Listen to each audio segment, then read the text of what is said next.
We're starting with a review of Strike, a documentary about the miners' strike, particularly Orgreave. This film is very partisan. It's with the miners, it's with their communities, with their families.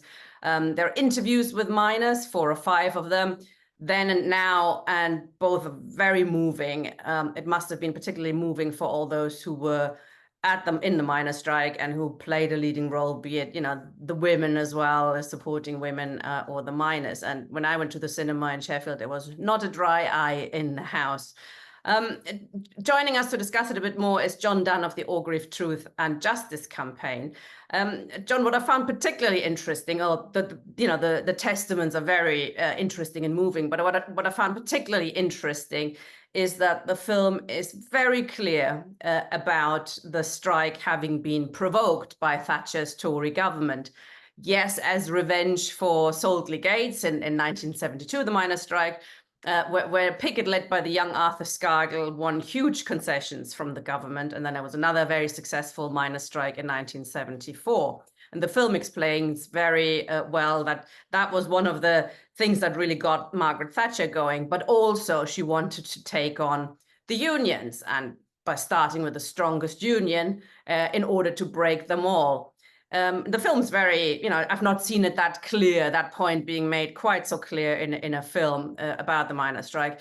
Is that, you think, hindsight talking, or were you aware of it at the time, this provocational nature? Well, I think from very early on, we knew what was happening. We had from literally the first week at strike. We had police roadblocks. You couldn't get anywhere. Nottinghamshire.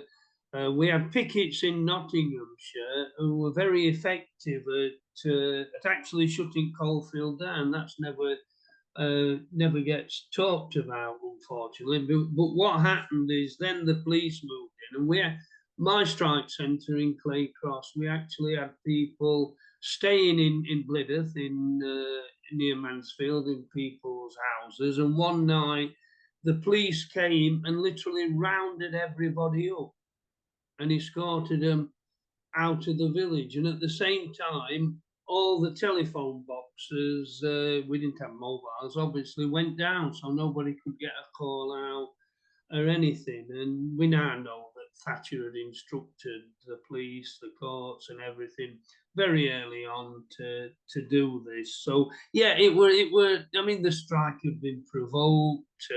We knew that because the overtime ban we were on, that we've been on since October, and it's important to remember that, have been very successful. We drastically lowered coal stocks.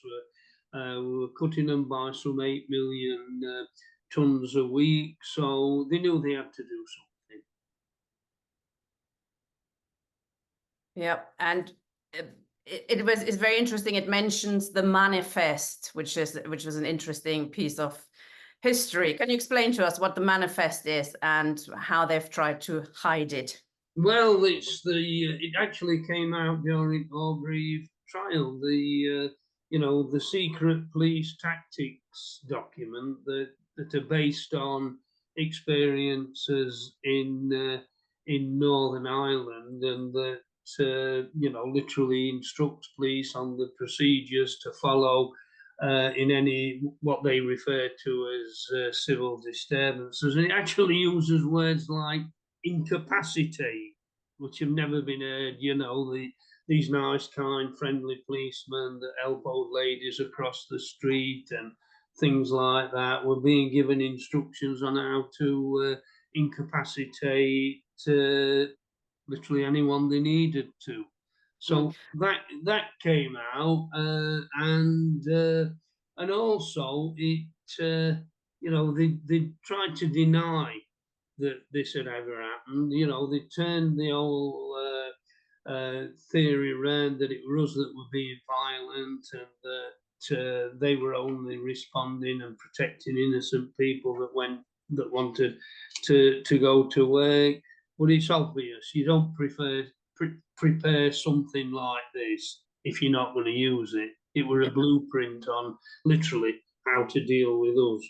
Yeah, I thought it was a slightly sort of naive a touch about perhaps policing, and that it tried to make a difference between policing overseas. You know, they were always Yeah. mean to in the colonies, but in Britain they were quite soft, etc., and they were quite civilized. But you know, I mean, the miners' strike in '26, the general strike. I mean, they weren't Yeah. particularly soft then, were they? But No, no, you know, and the Fitzwilliam riots and things like that. yeah, Churchill ordering troops to fire on striking miners if necessary. You know the, yeah. uh, you know, Could go back to Peterborough as well, or you know, yeah, the foundation of the modern yeah, metropolitan yeah, yeah, police over that. There's an interesting bit as well where they're showing, and that reminded me totally of about Hillsborough.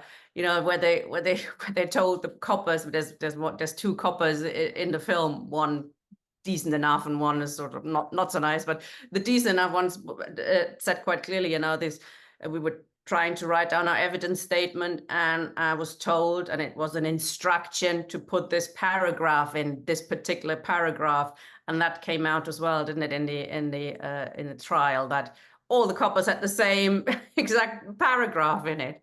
yeah, yeah. They not only had the exact same phraseology, but also they got the wrong copper arresting the wrong person, and one copper actually were off on leave when he allegedly arrested somebody. You know, and we witnessed that. That weren't just at Aubrey. That happened. You know, every time there were a trial of any pig. It's happened to me very, as a result of what happened to me very early on. Yeah, go on. What happened? You weren't actually in Orgreave, was it? No, no. What happened was early on in April the 9th, actually, we're on a large picket at Cresswell Colliery, part of the Nottinghamshire coalfield, but actually in Derbyshire, dating back to Spencer Union times in '26. And we'd had a very peaceful picket. We were dispersing when a copper decided to smash the back of my head in. And the interesting thing is that uh, that were one of the first instances of them starting to get really violent. My area, Derbyshire NUM, we took 3 private summonses out. We sued 2 chief constables, Nottinghamshire and Derbyshire, and we sued the copper who'd done me, and as a way of trying to expose this. And when I appeared in court several months later, again, it were a bit like the Orgreave transcripts. Everybody tried to tell the same story, and when we disproved the first copper said, "Oh, the Mare were a different shade of blonde in them days," and there was a lot more of it. One copper said we could recognise Mr. Dunby's long flowing locks that were illuminated in the pit floodlights. And so my barrister said, well, it's on record that the pit floodlights went out an hour before Mr. Dunn's. So, then the next one comes in and don't mention the floodlights, but they could see my long flowing locks. They even described the clothing I was wearing wrong. This camouflage jacket that I allegedly wore. And we produced a little black bomber jacket, still stained in blood. And then the most embarrassing thing of all, they all said that. Now you've heard me speak many a time, Tina. If you've ever heard me use a phrase like this, then correct me. I allegedly stood at the front of the picket and incited a charge against the police by shouting out, "Come on, chaps, let's get them." Now, That's very posh, John. yeah, yeah, yeah. I mean, I Posh like that. obviously lapsed into, Yeah. into something London or something like that. But yeah, so again, all through the strike, they were doing this, framing evidence, being told what to say, and they had to find me guilty to quash them 3 private summonses, else we would have exposed what was happening. And an interesting thing is in 2018, I sent a Freedom of Information request off to, because I'm trying to clear my name. I've got 2 criminal convictions as a result. And I got a letter back saying, with no record of your arrest. So how do you end up with 2 criminal convictions being tried in before a stipendary magistrate when you were never arrested? Jesus, so they had to clear it? No, no, no, I've still got them convictions. No, they I can't clear them because I can't prove what happened to me. right. Oh, that Yeah, sounds like Kafka, doesn't it? Jesus yeah. Christ. So what did you make of the film? And when I initially approached you, say it's brilliant, but there are a few weaknesses. What's the plus for you, the best things, and what do you think are I the think it's plus. I'd actually say it's the best one made. mm, And actually, they wanted to try and get a broadcaster to screen it, and nobody would touch it. Not even Channel 4, who actually did a 3-part series earlier this year, of which 2 heavily featured scabs. None of those would touch it, and so it became an independently funded cinema thing. And I do think it's by far the best made. And what I really do like about it is it's about the people who were actually involved, not mm, just at Aubrey, but for that whole year. And it deals with the emotions then and now. And as you say, it's a tearjerker. And you know, when you see the most battle-hardened miners in floods of tears, seeing something like this, I thought it were actually tremendous, and I congratulate the fella who made it. And I think it covers every aspect. It covers the aftermath of what we've got now, the ongoing grief, the ongoing suffering. And so I like that bit of it. It's not just about, oh, this were a great gladiatorial contest and this. It's about the people and about how it affected them. And, you know, it was a scary time. You know, you can be as, you know, put as much bravado on as you like. You went on a picket line not knowing whether you were going to live at times. We had 2 murdered. Never forget. Now, the weakness that you mentioned, in particular the main one, is they give credence to Nick Jones, who was the BBC's industrial correspondent, who still to this day paints it in this Scargill versus Thatcher. And he goes at great length to say we couldn't settle because Scargill wouldn't settle. As if, you know, it were these 2 intransigent beings that were causing all this, and we 100,000 miners that were on strike were just, you know, sheep following Arthur, and that's the thing that I hate and why they've done that.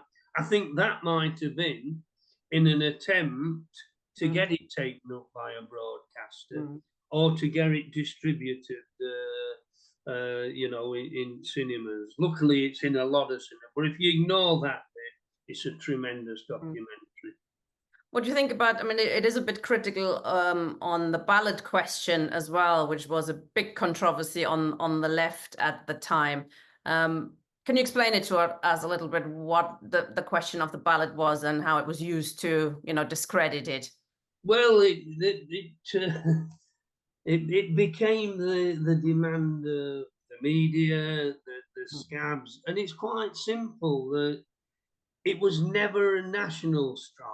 Arthur, I've had the great privilege of speaking on a lot of platforms with Arthur Scargill, who at 86 is still going strong. Uh, he makes the point that it was an area strike. It started off when Corton Wood decided to walk out and asked for solidarity and support. And the NUM, being a federated union, a collection of areas, has a rule that says that individual areas can make strikes in their area official. So once Corton Wood had started picketing the Yorkshire coalfield out, it was obvious that the Yorkshire Area Council were going to make that strike official. And then what happened is obviously it rolled on. When they came into Derbyshire, I remember a few days after it had started in Yorkshire, when they picketed our pit, we went to local miners' welfare, Duckmanton Miners' Welfare, and had a show of hands, the most democratic form of voting there is. And to think that once a strike is gathering momentum like that you can suddenly say, "Stop, lads, we want you to go and have a vote," and then decide whether to start again. We've seen what's happening these days with these stop starts, a day here, 2 days here, strikes that we've got that eventually lose momentum. And, the ballot, I do think if we'd had one, we would have won it and won it resoundingly, but it were not necessary. It could not have happened. And it was just a ruse to try and it were turned into, Arthur Scargill refuses, and it's still said to this day, refuses to let his men have a democratic ballot. Well, what's democratic about people who thought they were safe in a coalfield voting to put me or somebody else out of work in another pit? So it's just, for me, it's a total red herring. And unfortunately, we were taken up by quite a few on left at the time as well. I was very young at the time, but I do actually remember. I hate it when people say that, Tina. I was 10, but being in Germany, and I thought kind of that was missing a little bit. There was a huge international solidarity wave as well, and in Britain it doesn't really show that in the film, which I thought is a bit of a shame. It looks quite insular, when in fact it was massive, wasn't it? I mean, comrades tell me here when they stood at the tube station in London, all you had to do is hold up a bucket and money was flying, and you didn't even have to say anything. Everybody knew they're collecting for the miners. So it was hugely popular amongst the population, wasn't it? Oh, it was. And this whole idea that Britain were divided, I get asked this question with media over and over again, is nonsense. One of the great things that happened to me as a result of what happened at Cresswell is my area said, "We don't want you going on any pickets because if you get arrested again, it'll kill these summonses." So they put me in charge of setting up support groups and fundraising. And I went all over the country speaking at conferences, setting up support groups in the most obscure places. And it was incredible. People couldn't do enough for you. And then, there were the donations of food when the printers sent lorry load of food for Christmas. The French miners, and I was at Sheffield City Hall for a rally when Alain Simon, the leader of one of the French unions, said that every miner's child will have a present for Christmas. And we did. We got, I remember going down at Goldwell Rooms in Chesterfield and just seeing this vast room full of kids' toys. Oh. And ardent miners weeping at the sight of it, because we expected it to be a bit of a dismal Christmas. We got, we had turkey. It was the best Christmas anybody could ever have. So, and the women who went out didn't just man soup kitchens, went out speaking, fundraising, played an invaluable part in that, and it were incredible. I visited. I actually ended up in Rome fundraising at the end of the strike, and got a tremendous reception there, and it were wonderful. That's probably also why Thatcher took them on in their miners, because it was whole villages, whole cities, little areas were basically organized, self-organized, and they Yeah, were yeah, in the yeah. hands of the working class, and that had to be broken up.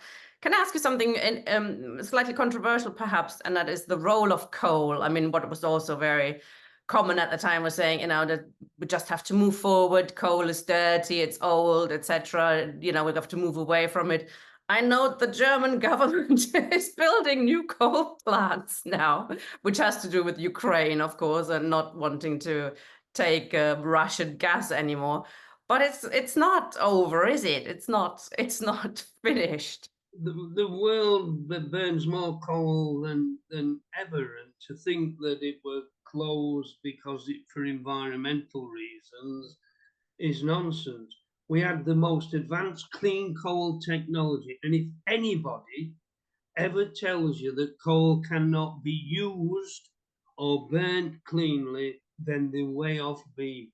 Up to 2014, there were plans at Hatfield Colliery in Stainforth for an experimental clean coal power station, and David Cameron shut that in his last act of spite. It's not a dirty fuel. We've got the ridiculous notion now that that nuclear power stations are somehow clean when their waste product is used to make spent uranium in bombs. And so it's nonsense. And also, coal being a carbon product can make literally anything. You wouldn't even have to burn it. You could use it. Nylon used to be made out of it. ICI, as a byproduct, as a waste product, used to make petrol from it. So, the ridiculous thing is there's thousands of years supply of a cheap, efficient fuel that can be used cleanly, and it's been sterilized. And instead we've got, people unable to afford to put the heating on in winter. I will advocate for clean coal while ever I've got breath. There's probably cleaner energy sources, but we're not going to go into that. I'm not an expert on this, but clearly it was a political decision rather than, as you say, an environmental decision, or, you need to move forward and coal is old-fashioned, etc. But lastly now then, what is the state of play with the Orgreave inquiry? Do you think now that we have a Labour Party Prime Minister, there's more chance of that being revived and that actually will be a proper inquiry? I prefer to refer to them as the party formerly known as Labour. Now, what our campaign has said is we're carrying on campaigning. We know that we had 13 years of an alleged Labour government that could have done this. And what is most worrying to me personally is that what they've pledged is an investigation or an inquiry. Well, an investigation is something totally different. What do? Just get some retired judge to look at some files or something? No. And as a result, we're going to keep the campaign going because we want a full independent inquiry along the lines of the one that the Brave Hillsborough campaign has secured, that eventually got them some kind of victory. So, and also, let's face it, the Starmer, as it seems to have a little bit of a habit for reneging on promises. So I'm not holding my breath. And if it happens, it will be a bonus. It's definitely a step forward of reckoning. But these people are the ones who sabotaged Corbyn, who had pledged for a full independent inquiry along the lines of what we were asking. And I do worry that, our campaign, which has been very successful since 2012, might be forgotten in all this, and more respectable people might be the ones that get to be. We've already got people who've done nothing trying to take credit for it. But the way I know you, you're going to make a lot of noise about it. I don't know what you're inferring there, Tina. I'm just guessing. I'm just guessing. Yeah. Thank you very much, John. It's been a pleasure. Thank you very much. Very interesting. See you in Durham, Yeah, Miners Gala on Saturday. Yeah, everybody get up to Durham because we're still here. Yeah, Fashion's dead. absolutely. And we'll hope if you can see the film somewhere, please Definitely. go and see it. It is really, really very good, very brilliant. Thank you for joining us, John.